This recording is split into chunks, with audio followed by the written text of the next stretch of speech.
weather fronts are pushing in from the Atlantic.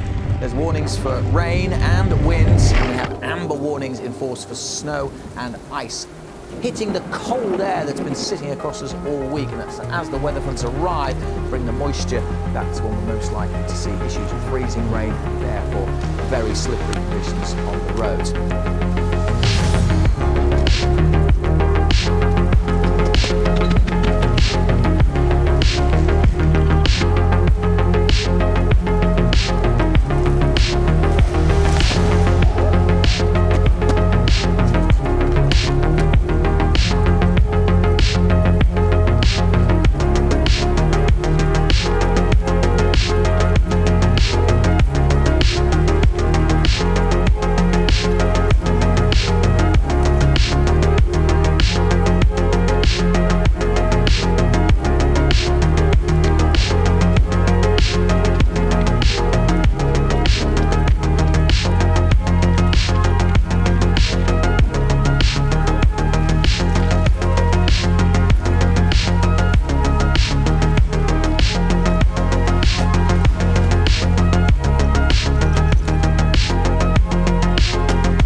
Picking up here and the rain getting heavier through Saturday morning. And as the wet weather starts to push in, things really deteriorating and starting below freezing and only 2 or 3 degrees for many.